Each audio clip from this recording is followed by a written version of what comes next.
네, 안녕하세요.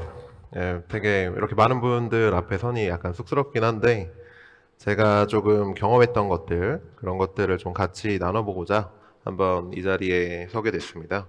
저는 지용민이고요. 그 다음에 이번에 발표할 주제는 제가 사이드 프로젝트로 만들었던 쉐이더 그라디언트라는 재밌는 프로젝트가 꽤 큰 유저분들 글로벌 서비스가 되어서 그 개발기, 그 다음에 어떻게 그렇게 조금 많은 유저분들이 좋아해 줄 수 있었는지에 대해서 얘기를 해보려고 합니다. 네, 근데 이제 제가 누구신지 약간 좀 궁금하신 분들도 많으실 거라고 생각해서 좀 정리를 해봤고요. 저는 이제 하버스쿨이라는 그 교육 서비스를 운영을 하고 있고, 그리고 웹사이트 빌더도 한번 만들어 봤고요. 그리고 AI 서비스도 만들고 있어요. 그리고 만들어서 잘 운영을 하고 있어요. 그래서 메이커라고 저는 좀 생각을 많이 하고, 그 다음에 디자인 엔지니어라는 타이틀을 갖고 유튜브를 또 운영을 하고 있는데, 디자인이랑 개발 쪽이 사실 되게 떨어질 수가 없는 부분이라고 생각이 돼요. 왜냐면 우리가 요즘은 모든 화면들을, 모든 요소들을 스크린에서 보고 있고, 심지어 우리를 메타버스에 아예 넣으려고 하는 사람도 생기죠. 그래서 디자인적인 요소를 어떻게 하면 잘 엔지니어링 할 수 있을지에 대해서 관심이 많은 편입니다. 네, 디자인 시스템도 여러 개 많이 만들었습니다. 네, 쉐이더 그라디언트는 이제 아까 제목에 10만 유저라고 생각했는데 최근에 3만 명이 더 느셨더라고요. 그리고 한국에서 오히려 좀 덜 유명하고 그다음에 한국 유저는 한 2% 정도로 좀 작은 편입니다. 그리고 여러분들이 패시브 인컴이라는 키워드를 또 좋아하시는 분도 많으신 것 같던데 연 한 200만 원 정도 계속 증가하는 추세인 것 같아요. 왜냐하면 멤버십을 최근에 달았었거든요. 네, 그래서 이 발표의 첫 요약 주제는 약간 요 질문으로 시작을 했던 것 같아요. 사이드 프로젝트 다들 개발자시고 하니까 또 주변에 잘 하시는 분들 많고 하니까 한 번씩 해보셨을 것 같아요. 근데 처음에는 의욕이 되게 넘치죠. 의욕이 넘치고 그다음에 저희도 이게 프레임워크 카톡방에서 시작을 했는데 그냥 되게 분위기가 좋아요. 근데 한 달만 지나도 너무 이게 어려운 일로 다가오게 되죠. 예. 그리고 이제 본업이 다들 있으시잖아요. 그러니까 다들 먹고 사셔야 되니까 뭐 여러 가지 버그들, 그 다음에 뭐 대표님이랑 면담을 한다든지 그런 부분들에 있어서 우선순위가 항상 밀리게 되는 게 사이드 프로젝트죠. 그래서 저희는 저도 이런 경우가 되게 많아가지고 되게 이제 많은 그 GitHub 그 프라이빗 레포에다가 짱 박아둔 프로젝트들이 정말 많거든요. 근데 저희가 이제 이거를 해결한 방법은 일단 루틴을 정했어요. 그래서 매주 일요일에 3시간씩만 하자. 그리고 놀더라도 좀 여기서 그냥 놀아보자. 그러니까 좀 진짜 재밌는 거, 그 다음에 좀 끌릴 수 있는 거, 그런 것들 위주로 좀 해보자. 그런 형태로 이제 작업을 하게 된 것 같아요. 근데 이제 뭐가 그렇게 재밌었냐? 이렇게 또 궁금하실 수 있어요. 저희는 이제 초기에 그라디언트라는 거를 그냥 단순히 자주 사용하지만 2D로 만드는 게 아니라 좀 3D, 실제 세상에서도 되게 그라디언트적인 요소들이 많아요. 예를 들면 뭐 노을이 지는 하늘 화면이라든지 아니면 뭐 바닷가에서 물이 깊은 곳은 더 어두컴컴하기 때문에 검은색, 파란색이 좀 나타나게 되죠. 그래서 실제 세상 3D 요소들을 이렇게 한번 사용해 보면 어떨까? 그리고 그런 것들을 이제 좀 파보기 시작했습니다. 근데 이게 너무 매력이 있더라고요. 이거를 배우면 정말 웹에서 여러분들이 그릴 수 없는 요소가 없다고 생각할 정도로 매력이 있는 도구였고요. 뭐 이미지 갤러리나 캐러셀 아주 식상하죠. 근데 이렇게 뭐 여러 가지 다른 형태로 구현을 해서 유저분들에게 다른 경험을 줄 수 있다든지 뭐 쇼핑몰도 그냥 3D 공간에서 그 제품을 실제로 둘러보고 눌러본 다음에 가격을 확인할 수 있다든지 히어로 섹션에 물리 엔진을 넣을 수 있다든지 실사와 같은 영화 같은 장면을 구현할 수도 있죠. 웹 기술을 이용해서요. 네, 근데 이제 그렇게 6개월 야무지게 재밌게 했어요. 근데 잘 모르던 3JS 아직도 잘 모르겠고 그 다음에 쉐이더라는 코드를 이제 같이 쓰게 됐었거든요. 3JS를 쓰면서. 근데 그거는 더 모르겠고 그래서 완전 또 그로기 상태가 됐었습니다. 그리고 이제 그치만 쉐이더라는 코드, 쉐이더라는 프로그램이 정말 너무 좋구나, 너무 짱이다, 이걸 알게 됐어요. 왜 그러냐? 또 이제 쉐이더가 근데 이제 뭔지 잘 모르시는 분도 있을 거예요. 쉐이더가 이제 아까 살짝 얘기 드렸던 것처럼 3JS에서 같이 사용하게 되는 매테리얼을 표현하는 프로그램인데, 이 쉐이더라는 거는 이 리액트에서 컴포넌트 많이 쓰시잖아요. 컴포넌트들이 내가 항상 이 컴포넌트가 빨간색이 되어 있어야 된다, 아니면 컴포넌트가 파란색이 되어 있어야 된다라고 하는 게 아니라 사용자가 클릭을 하면 뭐 파란색으로 바뀌던 빨간색으로 바뀌던 아니면 호버 이펙트가 나타나던 그렇게 되죠. 근데 픽셀 단위를 그런 리액트 컴포넌트처럼 디클래리티브하게 적용을 할 수가 있어요. 선언을 해놓을 수 있는 거죠. 그래서 조금 간단한 예제를 갖고 와봤거든요. 그래서 요거는 이제 그냥 단순한 스페어인데, 이런 식으로 뭐 조금 다양한 RGB 컬러들이 곳곳에 매핑이 되어 있어요. 그래서 이 코드를 조금 더 자세히 보게 되면 이런 식으로 벌텍스 쉐이더랑 프래그먼트 쉐이더라는 두 부분으로 나뉘거든요. 그래서 각각에 있는 좌표들을 계산해서 그 좌표들을 벌텍스에서 어떻게 바꿀지 계산을 해서 그 매테리얼에다 입혀줍니다.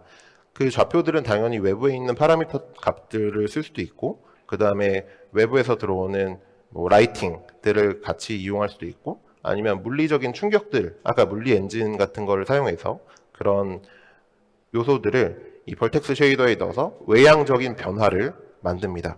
그리고 거기서 만들어진 외향적인 변화가 당연히 표현되는 매테리얼의 색깔에도 적용이 돼야 되겠죠. 제가 여기를 맞아서 코피를 흘리면 코피가 아래로도 같이 내려올 거잖아요. 그리고 그 코피의 색깔도 유지가 될 거죠. 그래서 그 코피의 색깔은 이 프래그먼트 쉐이더에서 표현을 해줍니다. 그래서 위에서 받은, 벌텍스에서 받은 포지션 값들을 프래그먼트에서 RGB 값으로 리턴을 해준다. 요게 간단한, 아까 보여드렸던 그 스페어에서 RGB를 표현한 방식입니다. 그래서 조금 더 확장시키면 이런 식으로 되게 많은 픽셀들을 다양하게 다이나믹하게 표현할 수 있고, 이걸 이용해서 맵을 만들 수도 있죠. 그리고 이렇게 자연적인 실제 환경들에서 나타나는 그라디언트들도 정확하게 사실적으로 표현하기가 수월합니다. 뭐 빛이 어디서 오냐에 따라서 어떤 특정 부분에 반사되는 값들도 같은 방식으로 표현이 되죠. 그래서 사이드 프로젝트를 하는데 이거는 진짜 쩐다, 이걸 좀 더 해보자. 그래서 이걸로 아예 이름을 붙여버렸어요. 쉐이더 그라디언트라고. 그래서 이걸로 이제 6개월 정도 더 해볼 동기가 생겨버렸던 거죠. 그렇지만 여러분 아시겠지만 이것도 쉽지 않았습니다. 일단 제 생각에는 리소스가 좀 많이 없었던 것 같아요. 게임 쪽에서는 이런 쉐이더 코드를 많이 개발하는 문화가 활성돼 있는데, 웹은 아직까지는, 그러니까 한 5년 전만 해도 되게 퍼포먼스적인 부분에서 이런 것들을 많이 만들지 못했고, 그리고 그런 것들을 웹에서 실질적으로 어떤 UI단에 사용하기에는 약간 위험하다고 생각하는 분도 많았던 것 같아요. 근데 그런 것들이 어쨌든 많은 자료를 찾는데 어려움으로 다가왔고, 그 다음에 각각의 픽셀들이 자기 마음대로 움직이는데, 그 마음대로 움직이는 픽셀들을 하나씩 디버깅하기라는 거는 너무 어려웠던 것 같아요. 특히 이제 그냥 한 스크린에 리액트 컴포넌트 100개, 200개 있는 거랑 조금 다른 종류의 문제였던 것 같습니다. 그리고 이제 저희가 프레이머 쪽에다가 이 컴포넌트를 사용해 볼까, 이 쉐이더 코드를 넣어 볼까라고 생각했는데, 프레이머에서 코드를 다 넣을 수는 있거든요. 하지만 빌트인 코드 에디터, 즉 그냥 프레이머에서 제공한 에디터는 창이 한 개만 있어요. 그러면 얼마나 불편한지 꽤 아실 거예요. 그리고 버전 컨트롤이 안 되고, 그 다음에 npm 패키지를 설치할 수도 있거든요. 놀랍게도 디자인 툴에서.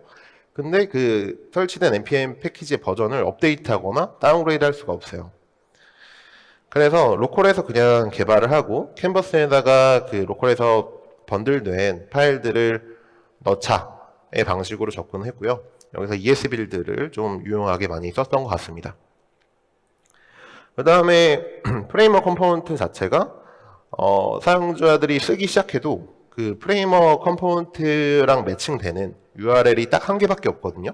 그렇기 때문에 스테이징 단계에 URL을 배포할 수 있는 자체 시스템이 없었어요. 그래서 저희는 IP 베이스드 ESM 서버를 하나 구성을 해서 사용자가 만약에 그 프레이머 모듈을 요청하면 그 모듈에 포함된 저희의 패키지의 URL이 다르게 전달되는 형태를 만들었습니다. 그래서 테스터 IP를 갖고 있는 분이 이 프레이머 모듈을 요청하면 그 프레이머 모듈에 속해 있는 저희의 패키지 URL에서 다른 종류의 패키지 코드들을 전달해 줍니다. 그리고 그렇게 되면 이제 프로덕션에서 사용하고 계시는 쉐이더 그라디언트 유저분들은 뭐 테스터에서 사용하는 스테이징 코드들을 전혀 접근할 일이 없게 되죠. 이거는 아시겠지만 npm 시절에는 저희가 만약에 npm 사장님이랑 친했어도 상상도 할 수 없었던 그런 일이었다고 생각됩니다. 네, 이렇게 이제 좀 산을 넘으니 이렇게 이제 프레임워크 캔버스 안에서 저희의 그 그라디언트 모듈들이 아주 아름답게 표현이 되는 것을 알 수 있었어요. 그리고 이제 여기서 조금 더 이걸 해봐야겠다 이런 모멘텀이 더 생겼던 것 같고 여기서부터는 꽤 재밌었던 것 같아요. 그리고 실제로 디자이너분도 만든 쉐이더를 프레임워크 캔버스에서 직접 확인이 가능했어요. 사이즈도 조절이 되고 뭐 컬러나 포지션 값들 다양한 컨트롤들을 자기 입맛에 맞게 디자인하는데 곳곳에다가 사용을 하셨죠. 최근에는 요 컴포넌트로 로그인 화면을 만드시는 분까지 생겼어요. 그래서 이렇게 좋은 세팅을 조금 더 해볼까 이런 욕심이 생겼죠. 그래서 웹 애플리케이션도 아예 프레임워크 캔버스에서 만들고 배포를 해볼까. 그냥 처음에는 Next.js로 했거든요. 근데 이제 이게 되게 이상한 생각인 게 이걸 하면 빨리 만들기는 어렵거든요. 근데 그냥 Next.js에서 만들어서 날리면 되는데 뭔가 이걸 하면 효율적인 것 같은 거예요. 디자이너분들이 그 캔버스에서 작업하시는 걸 보니까. 그래서 이게 이제 사이드 프로젝트를 또 같이 계속 하게 되는 동기가 되더라고요. 시간을 계속 많이 넣고요. 그리고 이제 난이도가 조금 올라가야지 게임도 재밌잖아요. 같은 Next.js 계속 리액트 쓰다 보면 뭐 더 깊은 것도 있긴 하지만 일반적인 뷰를 만드는 데는 약간 저는 식상하더라고요. 그래서 제가 이제 이런 용어를 하나 가져와 봤습니다. 스테이트리스 리액트. 그러니까 뭐 폼, 아까 전 발표자분이 얘기해 준 것처럼 폼 같은 걸 저희는 정말 많이 만들어요. 사용자의 어떤 인풋을 받고 그것에 따라서 바뀌는 요소들이 화면에 표시가 되어야만 하죠. 그래서 일반적으로 컨트롤, 그 다음에 그걸 표현해주는 프레젠터로 이렇게 나뉠 수가 있는데 그 컨트롤과 프레젠터를 아예 합쳐버린 리액트 컴포넌트를 만드는 겁니다. 그러면 그 컨트롤에서 바뀌는 스테이트들을 매번 리액트 컴포넌트에서 지정을 해줄 필요가 없게 되는 거예요. 그래서 저희도 그 웹용 컨트롤을 만들 때 이 그라디언트를 조절하는 그냥 쉐이더 그라디언트 컴포넌트에 스테이트 코드를 장착을 해뒀어요. 그리고 그거는 저희가 잘 알고 있는 스토어, 하나의 어떤 스테이트를 관리할 수 있는 스토어 코드에 연결이 되어 있고요. 그 다음에 프레임워크 캔버스에서 웹용 컨트롤을 그냥 클릭하면 쉐이더 그라디언트의 스테이트가 자동으로 업데이트되는 형태를 알 수 있었습니다. 그래서 이걸 이제 해보니까 이것도 쩔었던 거예요. 재밌었죠? 그래서 디자이너분들이 프레임워크 캔버스에서 그냥 스태틱한 컴포넌트가 아니라 스테이트들이 공유되는 다이나믹한 컴포넌트를 쓸 수 있구나. 이것도 되게 좋게 다가왔어요. 그래서 이제 왼쪽은 원래 개발자분들만 할 수 있었던 거. 제가 Next.js에서 코드를 만들었던 거거든요. 이렇게 컨트롤 눌렀을 때 저 뒤에 있는 그 색깔, 빨간색 그라디언트의 색깔이 빨간색으로 바뀌어야만 하죠. 그 코드들을 이제 작성을 했었던 거죠. 근데 오른쪽은 이제 디자이너분들도 가능해진 거예요.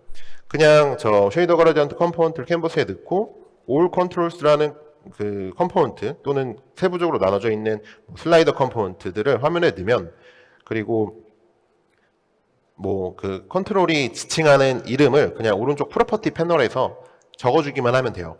그러면 그거와 매칭되는 컨트롤이 코드 없이 그냥 화면에 작동이 되게 됩니다. 그리고 저희는 이걸 갖고 그냥 퍼블리시 눌러서 배포하면 되는 거였고요. 그래서 결과적으로 만들었어요. 쉐이더 그라디언트 닷코라는 서비스를. Next.js나 그 개발 스택이 아니라 프레임워크 캔버스에서 만들어서 배포해서 지금까지도 13만 명의 유저분들과 같이 사용을 하고 있습니다.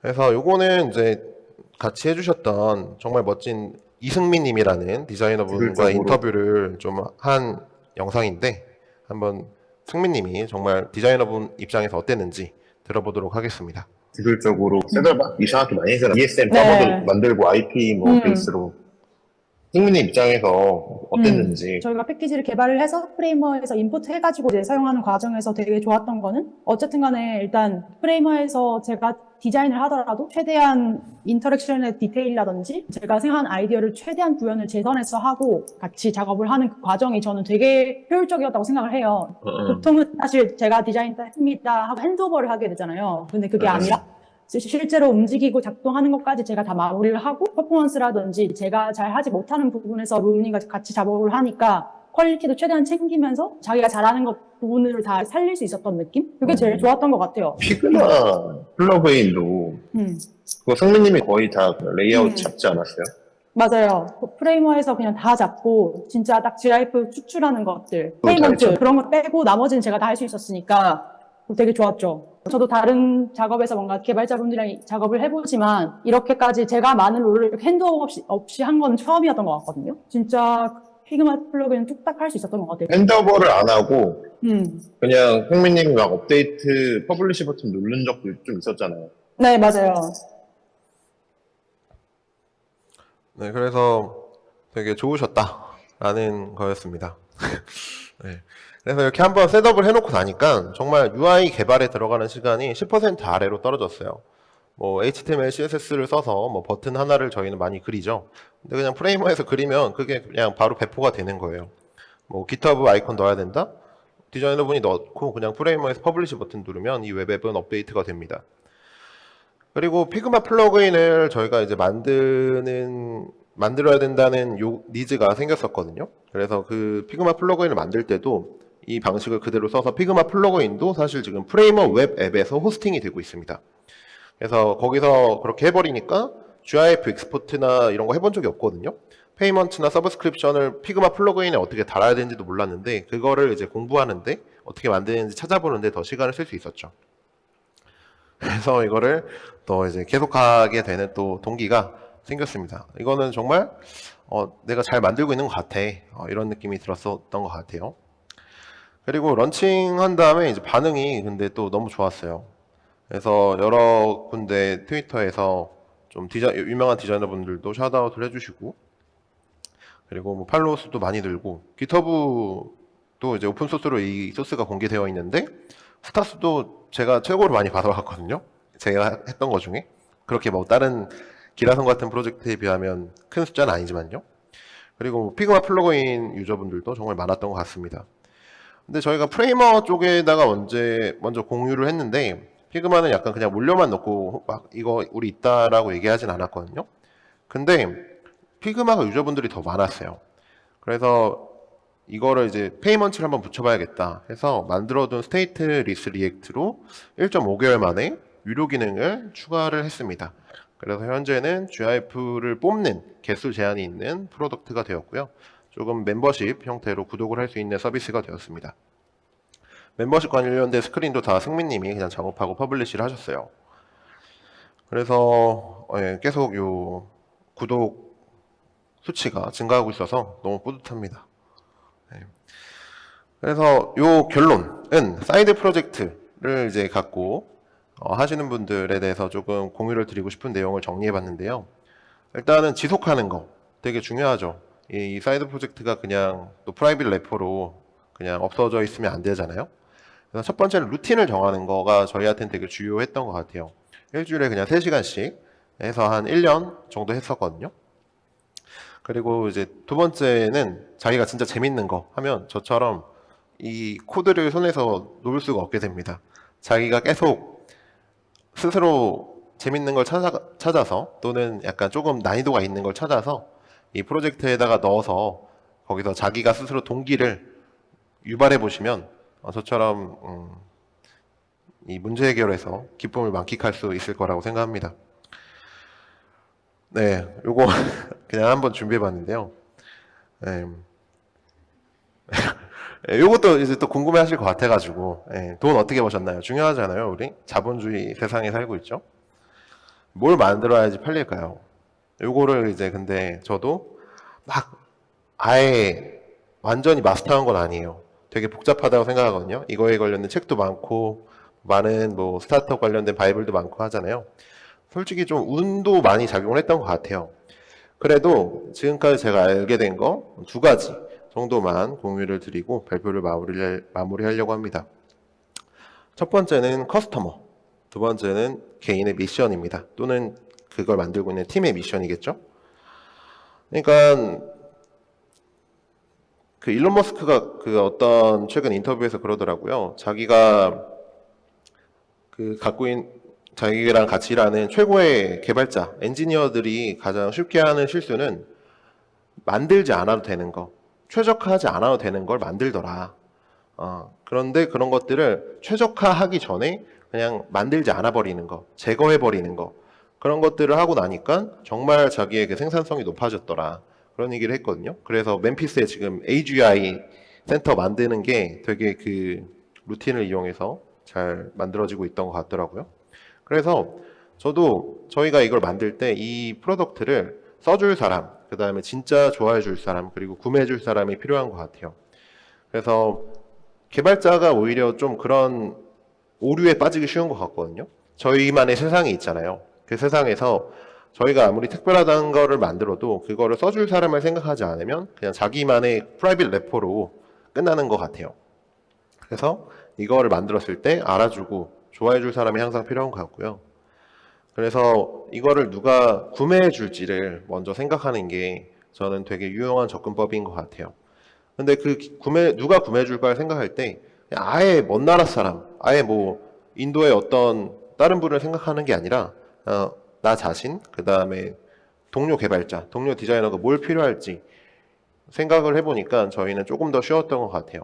저 스스로도 이 그라디언트라는 요소를 제가 하버스쿨을 만들 때 좀 장식으로서 예쁘게 만들고 싶었는데 마땅한 그라디언트 툴이 웹에서 막 있진 않더라고요. 있긴 해도 막 그렇게 제 맘에 차진 않았어요. 그리고 이 같이 하셨던 승민님이라는 디자이너분도 마침 그때 디자이너 입장에서 그라디언트 요소들을 더 연구를 하셨던 것 같고요. 그래서 그런 것들이 진짜 만들 필요가 있는 건지 생각을 한 번 더 해보면 좋을 것 같습니다. 두 번째는 미션인데요. 그러니까 결국 여러분들이 이것들을 계속 지속해 나가야 되는 일인 것 같아요. 그래서 여러분들이 지속할 수 있는 동기나 믿음을 아까 제가 얘기 드린 것처럼 스스로 발견할 수 있으시면 제일 좋죠. 저는 이게 진짜 쩐다. 이거는 정말 쉐이더 같은 경우, 그 다음에 제가 또 만들었던 뭐 IP 베이스드 ESM 서버 같은 경우, 이거는 너무 제가 봐도 재밌는데? 그렇게 생각을 해서 해야만 하겠어. 이런 생각이 들었던 것 같고, 너무 해결하고 싶은 문제였던 것 같기도 하고요. 그래서 만약에 이번 크리스마스에도 사이드 프로젝트 하고 계신다면 여러분들한테 주어진 미션이 아닐까. 꼭 종교적인 것만 미션이라고 할 수는 없죠. 네. 그래서 모두 그러면 좋은 즐거운 사이드 프로젝트 하시고요. 네, 들어주셔서 감사합니다. 네. 네, 그리고 프레이머 도입이랑 컨설팅 필요하신 분은 한번 연결해 주시면 좋을 것 같고, 그 다음에 커피챗도 한국에 제가 오랜만에 와가지고 환영하고 있습니다. 들어주셔서 감사합니다.